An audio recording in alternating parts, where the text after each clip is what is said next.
Toghoseze la onu agoseze. Osioma no yomono. Obusebe no se. Toghoseze la onu agoseze. Osioma no yomono nia. Obusebe no se. Iye biyo. Osioma ngoma ngosoma siyoma. Osioma benonia. Ona gaseti akioma o. Ikudia noroba. Udia ge norowe. Norakara kiboje. Ona magi kumegbe. Akino pe udi. Geva ya mabira. Ije biyebe. Ije biyebe. Asobya mesebo.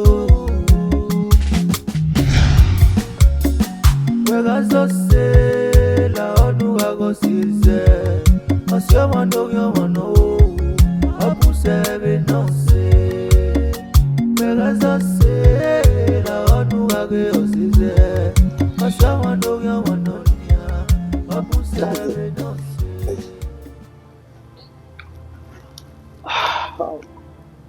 Okay.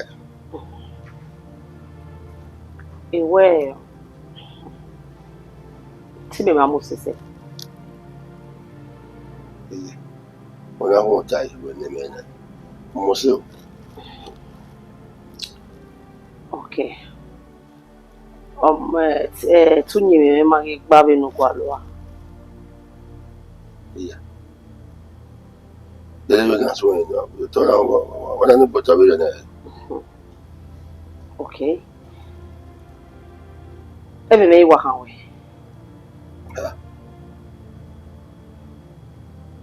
You understand you well.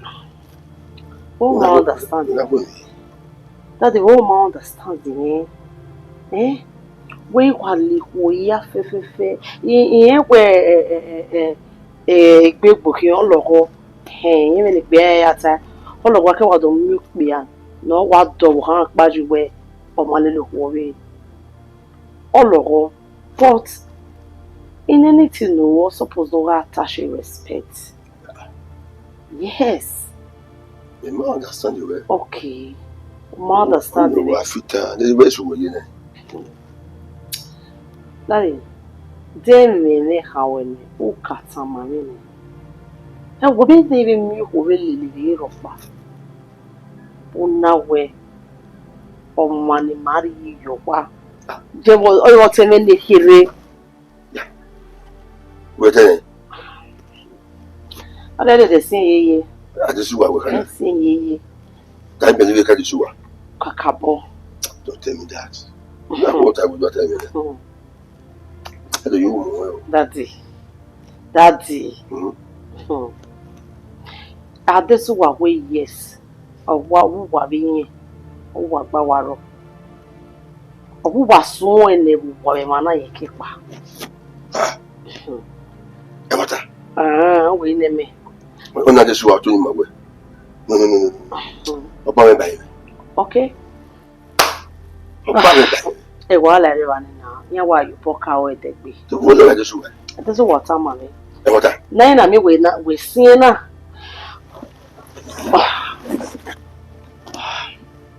Daddy. The problem is there. Yes. Yan wa you poka o Degbeuyi. Ge Degbeuyi. Ipe you can invite her to Suwari. Not those you know ya time no kaya tamani. They no say yo. What's that? What's good? Well, we know get work. No get. Get work. No boy ni wa no. O ta ni me ba o me ma ku yo. Get no ma. Ah. Get. No. How that the niki ya kiyan? Mo ti apa lo wo mo ba but afasi ma ku yo. Let her go. E matter. Every we what time now? What do you mean you ni? Eh? E go make you ku bi me wa jina.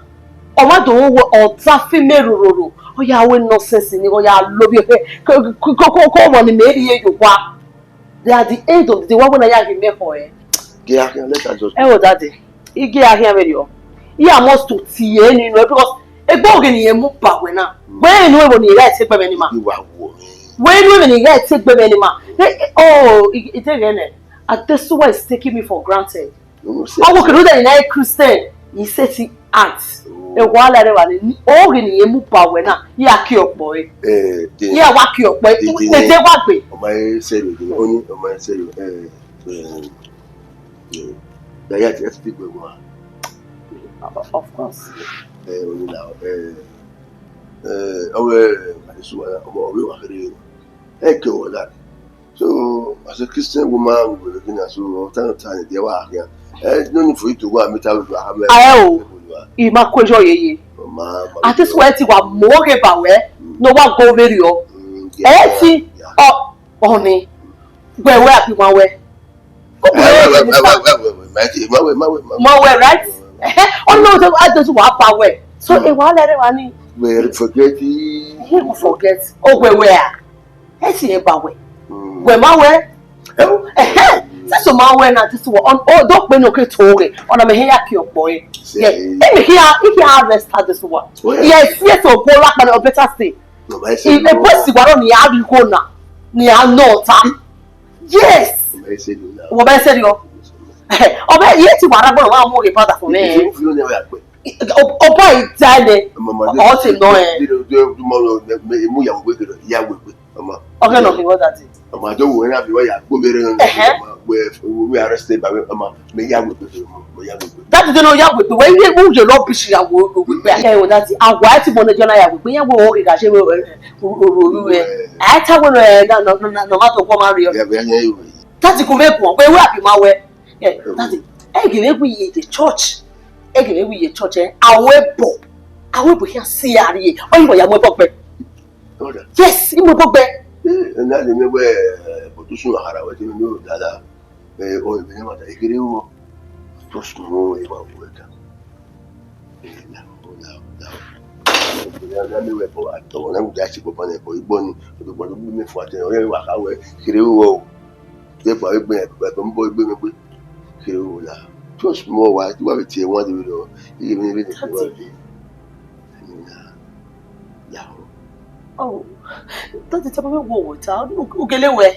That's you where? Jesus. Is she?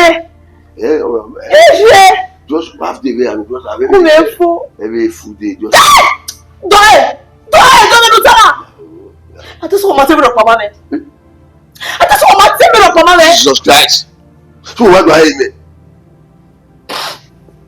That's it. I know. Mi ò wáyé nene. Ege wọn bá gbọ́ ẹgbẹ́ yẹn gbọ́ mi ò wáyé nene. Ó wọ́n máa ní máa rí ẹ̀ṣọ́ wá. Wọ́n yóò tún ṣọ́ọ̀ṣì lé yàrá yà. Èmi ló yà ń pè ló yà fún mi inú ẹ̀ yìí. Èmi ò gbé ní wọn lẹ́ pa igbá ẹ̀mí Yorùbá. Wọ́n lè gbá yìí lọ. Wọ́n lè tí wọ́n fún lé lẹ́rẹ́ lẹ́rẹ́ àná lẹ́tí mo fẹ́ gbọ́ tó ọlọ́wọ́ ni màá rí ẹ̀yọ̀ wọ́n dá sí. Bẹ́ẹ̀ni ìyá efi de mi de wà jọ. Ó kẹ́ mi ní Esuki, esu no kaje le uki. Hey, we go ma le no we want to that. Maybe he has. Oh yeah. Tell me ma we yeah. Tell me ma be. Tell ma be. You pali pe na only say that. Holy Ghost. That's it. That's why oh, that's it. That's why oh, Jesus Christ. No, my phone. This is step 1. Step 2, what taking? My own you're taking here.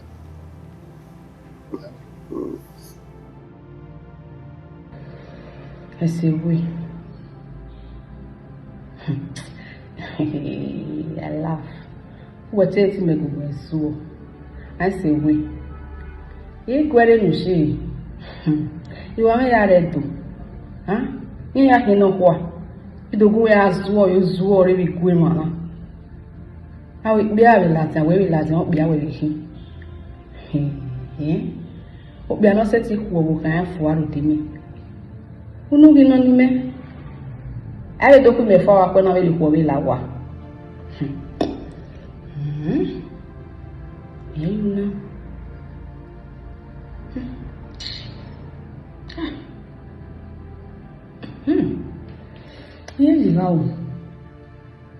Nerow. I say, we. Yeah, me and you are.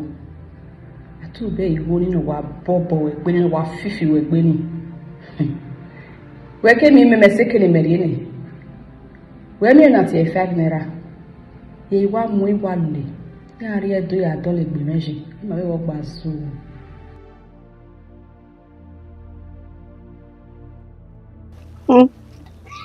My pastor. Ah. Oh, the phone wake me. Okay, oh, my the girl is pregnant. It's temptation. Temptation in my yahina. Oh, ni kama we. Nu la vie na ba mesa. Ami ahiri de be mu kenega. Ene faro pa. What come we you not na we awu na pass why? Yes, I have to leave the marriage because it ended. Let me just go because the more I'm there, the more here committing sin day after day. So the best is for me to just leave. Okay, me go me kama we. Zemini kata eba. Ami ahiri de be mu kenega. Is it one? Okay, why awari bana? Udo pa iwa awari. O ka no wo iwo. No, ko we are olawa. E ga ni wa hian. Lao Zegbe. You know fun yala ni rinu. Yala ni room. Keke I'm fed up. I'm tired. If they want me the pastor, when they want to take me one woman. I get me one way. Ni hama we oten. E wa go na gbe soro. O fa lo bo an. Even no ma abo wa dey. No sa wo ya we ni. Wa pa no ero. You can never understand the ways of God. Even for us soon, we are maybe of a punish you. But God might just be testing your faith. So you just have to be patient. Don't worry, how about the Mosa? For a talk, you will say, some of our boy. It's said, Yaga need to know. Where worry. I think that's so why. Areva. You know, who know we are. I thought we do what Gary had you. Follow by 80 you can Kega Yari shows. We feel Sunday service river, Bible study river. I own net river. If I had you win now. If I buy a woman, what's the call you? It's well. Go more. Call. Are you what? So why no worry? Last I read you up. I move it to a little ne. Call you. Anyway, it is well.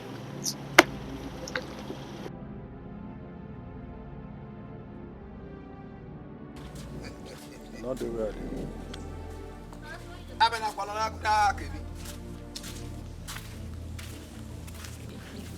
Madame, what's that?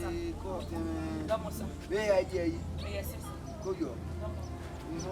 Oh, what a word, and I tell me. Okay, there, Yama. Emma. What is that is why I don't tell them when my way. That is what we met. Yes. Whoa. More than you cannot this why you met. More several river and what's in motion. More in no similar woman or yellow. If not soon daddy. Menonia near Mary Quavimana. This is what he said, though. On my around when or that will save me. Papa or money. That is what? Oh, I'm not or that one or save me.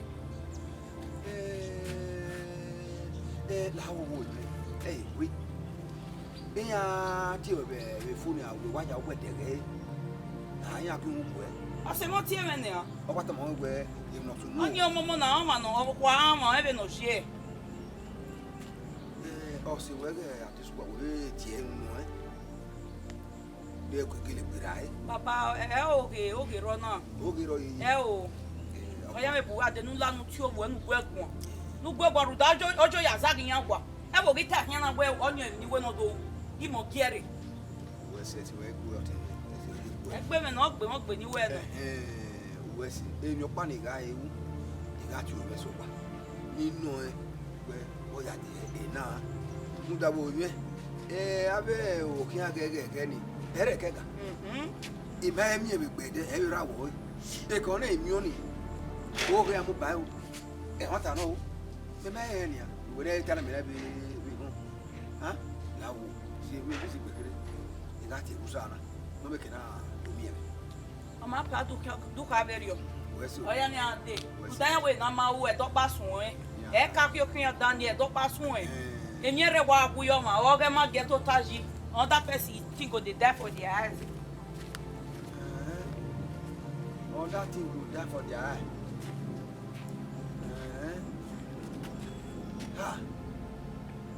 Okay, mata boy, oh, you mata man said your way.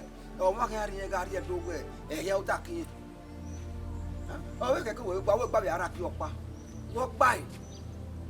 Uriano with the air for Akioppa. Huh? After Maro, why you only yam way, and my oh, it's a popular, or the way got it right. Egg. That's getting it. They were actually a woman. You gave me an idea. So now you put it. Oh, you must look on it. I'm a yak no way. You got it here, they got it way. Better to get on you.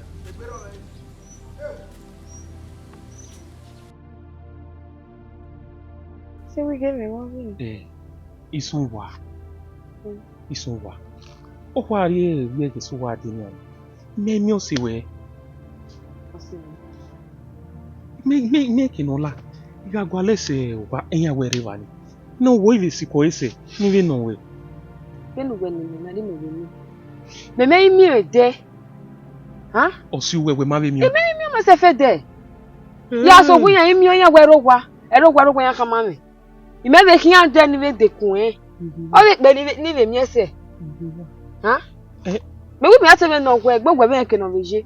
Ija ihe ke no je ni bi do anywhere. Ihe ke no mo se fe di bi do anywhere. You wa wo we say na. Fie bi egwa me na. Huh? Me we ate no gwe gbogbo be nke no je. Mo se fe igwa la de ke no igwa gwo mo se fe na.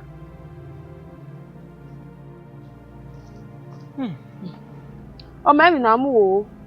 Erun da e owo kan o egbon we en kino je o ire odo we no ya tu re ni yo ngwe ke mama O ri onu o ma de mi so gwa o ma wa ko iji o si e ma mi kino je yo to ba ta hey if am yan viva ma bo mi if I'm here with my boy, me receive me feel. Adi, you have here. Yes. Oh, yeah, you were. Let's say, Degbeuyi. Come here, question the banker. Me work is on the TV. Okay. Adi, who you ba?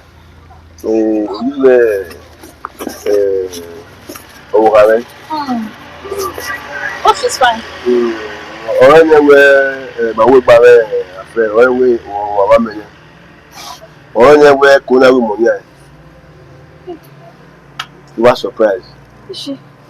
What's it? Ọ̀rẹ́ ni. So ọwọ́ ayẹ̀ wà mú. Ọwọ́ ayẹ̀ mi náà fọ́ ní egbò àwọn ọ̀gá màá. Mẹ́rin yá ẹ̀. So when you come away ọ̀rẹ́ ni o, you are happy with yourself. Don't wait to get me no power, but we are big with the we know. I will get it. So when you come away, you are big with yourself. But nevertheless, me I be cocktail. You press and come down. What you say? You do where and you will where or any. To some cases. I hope they handle the store now. Nobody public outside in America. Me, I'm happy where or any. You run down. Oh, we would have killed my Maria Battle. But he back to me. I be president. I be out of the way. Go. I go one more. I have a firma. For you to know where or any that you walk about work. All the people who go to the store. Oh, I like you when she's a Christian. I do want your mouth. Oh, no. You want to come out with the store. Ele mafia mo. Mafia. Muri aye me hembo we ari ma o ba ngam gbe ya le ya o. Maybe on a good time we gbe but every time ma ngam gbe. Afa o ni. Boy mo we wa se we ari igba ti a mo efu a. Kajo na kono WhatsApp na what wetin am na this time na ya need you say. I need to always see who we are you borara me. Rara mo na rara me ku ya. See you always. I think you are right. Yeah, worry. You kill me na fima. We emeju wa church ojo. We worry e ya o mo. Ni e fe rita me akuyo me church omu ya o pa ni me bu e store. Ba we worry. Mo fa wa pe ni call ni ya worry. We dey go mo. E worry. E mafia. We mu e ko na. Mo. Ile wo le tu. Mo e worry. Mo. Ya ko le me gbe ayo ta ya ko le me gbe. Mo boya ba e te mama ka ba ige ni adu ka ba ya do mi o te to di ba le mi so wa mo ge o take care of mafia mo iru yeke Shadi wa we transfer me. Okay wa le re wa lo ka no ba wa dia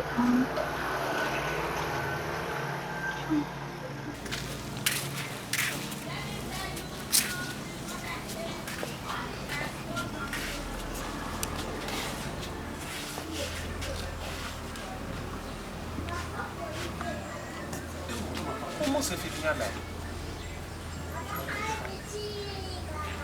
Mamie est small c'est you go ni mu you by mamie.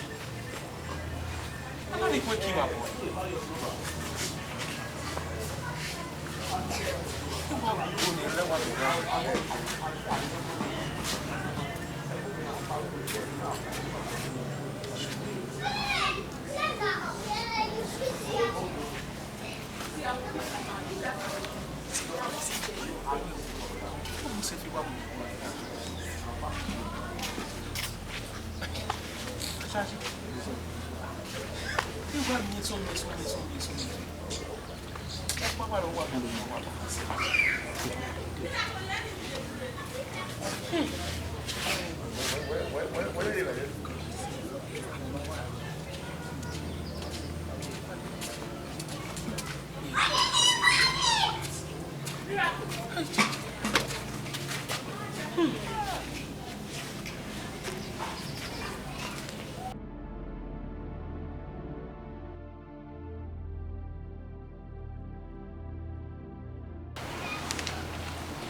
Walking now, not about that now. Walking. Inspector Nerow from station. What's wrong with you? Matter was second my so okay to be the area office because take some money no. Take some money. That's not the money. Dem no way. Officer mo. Iya was your odun egum. Ben wa de na iya was odun egum. Officer, working maybe no one not TV kia. Dame ho. The officer be ni meji. Na wa arrest am already. He man the lily. My ko ya ban tell me. Maki we ni awe. So we don't officer swae na na lai manari. Isha, tell me you want swae. Okay, can work with better than that way. Right, I look big, can move tower. In my doing say good. So we don't need you now. Oh man, nika camera me je. Era vision no camera. O wa fa to me go o camera visual. Era visual. Only say. Pion. O wa wo se we do me go o ya camera visual. Ya ma ke je nia. Pion wo kwani e he ni e ke nuji. Eh ba kan me. Ima handle when you Ono so nya ya camera. Le dia. Wa do me go e ya camera visual.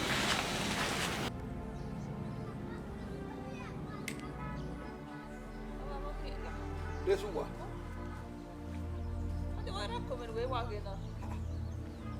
Desuwa eru ga je upa. Ori e ba gbe desuwa. How desuwa? Ha? How o we he ta mi me na ni awe. Omo no ri yobo nu gbe no ri we la wa. when a yak when a white, a baby of mine is one. You also go away working it when I have a live. I know you're playing. If you're coming, I'll see you, Papa. That's what I'm going to manger at that. That's what. What on? Oh, Meneru, eh, wet on a manner. Edu come see an ye we baba. He might take out your ye. We whatever we can be now, Homa. Oh, aqua boya. Aqua boya. If I want bear. Me. Better what I get. Eat your tabaropa where, oh, you make a desuwa. LCA, not only your CA, I never hear you. When a young, I am we're calling where. When I'm giving. That's what. Elmona, gay, a marking up around here at it. Emma, Aqua. Papa, I was talking about if I were a nothing, it's what gay, what amount. Una wa mi ru ni ewo, o mo ya mo. Imo bobo. Ima be kioni. Mama me no this one. This wa. Come pa no me. No. Nda we awo me. Ben me ri na ni ade su kwa. Ah, ben me ri na. Me ri okwo jo wa. Okwo ndo wi yo bonu npe. We nu ya bi waya. Me do pa wa nyawe. We do ama. Okwo ni wo ke ga. Odo bo ya feto le ya lega. Odo e feto to le ya lega. De su kwa. E ko la o ma ya tu sa geni kwa. Una ke le se ana. Una ke budo. Una ke budo de su kwa. Ya tu sa geni kwa.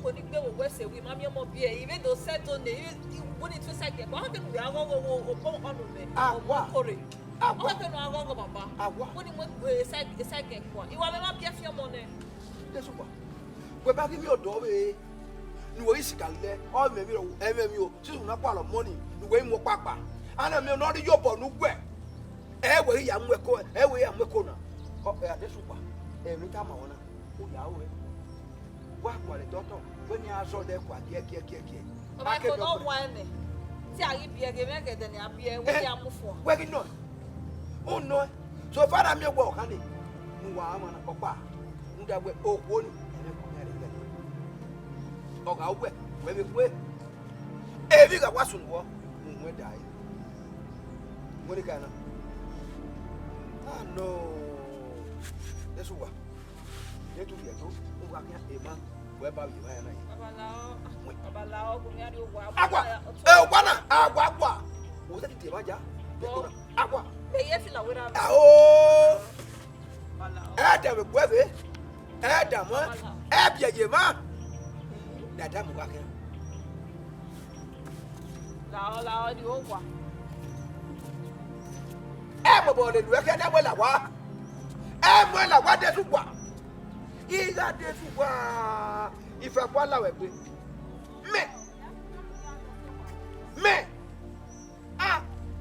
why man did why ya ka mo kan we la o se e ri e do je ka gbo me ma adesu wa se do adesu wa ba mi okpe apa no ge daji ana me we o dere ni be gbe wo wa oni nware je desu wa o agwa e megwa desu wa e ke ko ka de ya ko le afi ba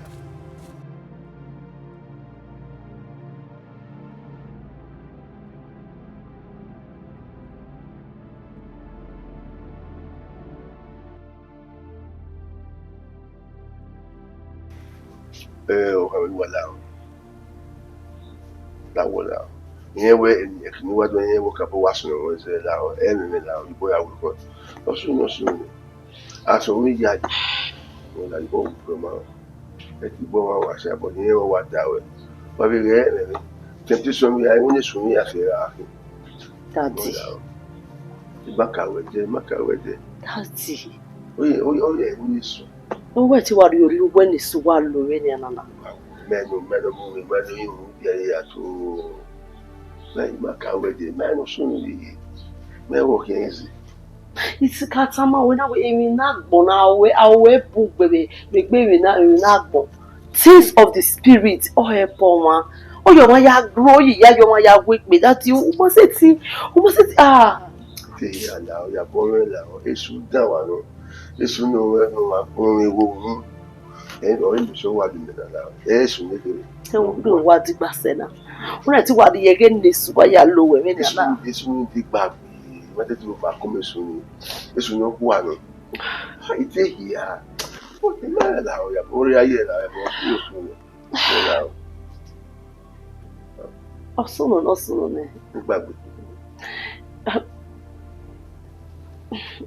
that the boy.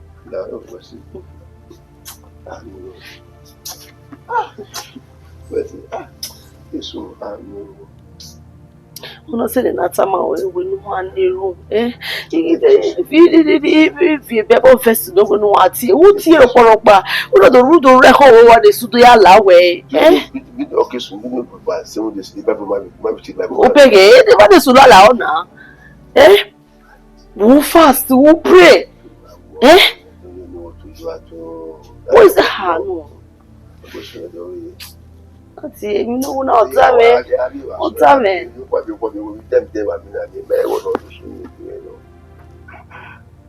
Daddy very dark devil when they are dark when they are serious we are follow enough you are fast and pray you ask God for forgiveness osolo boya bowe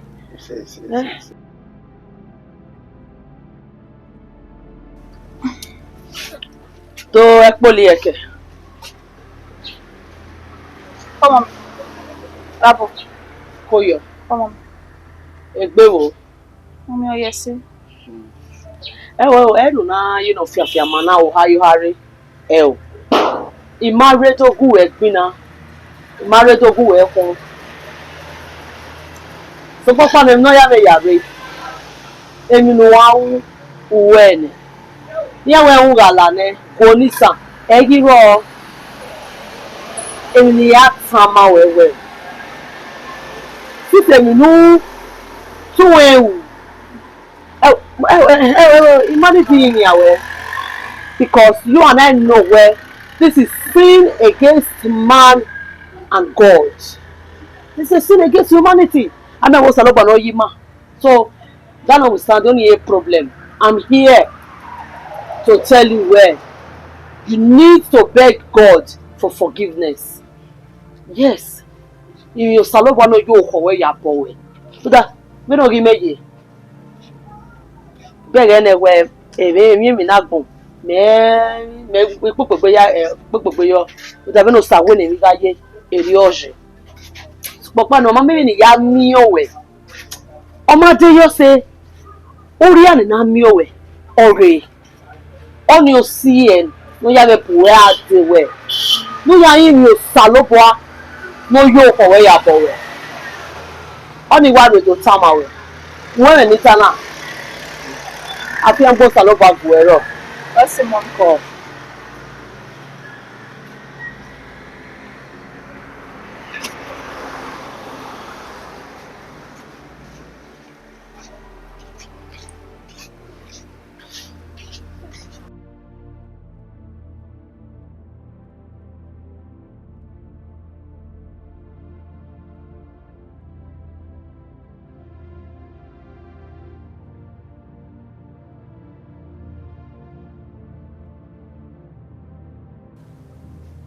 Look more.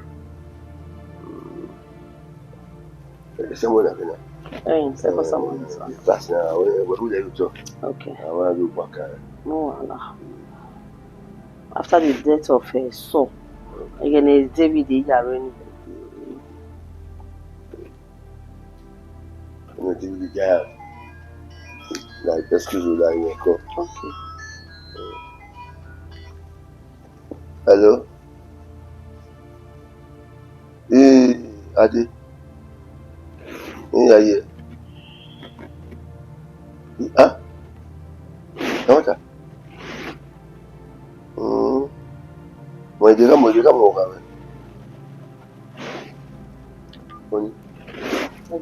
I didn't. Okay, let me hear. I'm going to Okay. You can I'm young guy now. Yeah. Yes, of course. Only the way at this time. If not for anything, we don't have money no royal at innocent child for that matter. No. Just take care of. Okay. While I remember it you well. Okay. I do. God. We forgive them for the known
Alors, Mr. Sewi.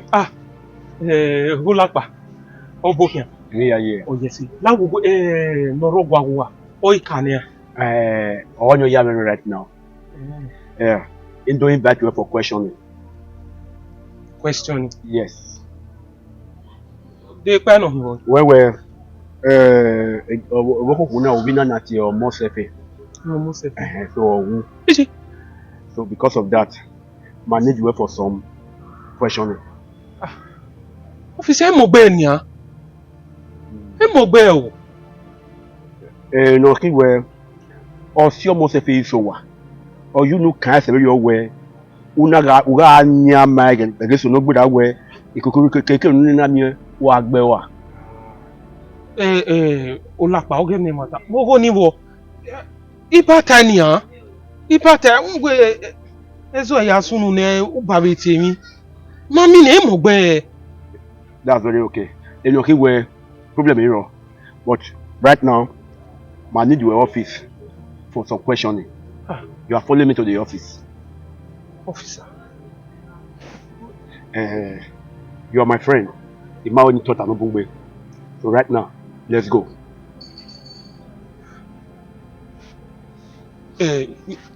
Hey, let's go. You might bring a copy of your board. Yeah.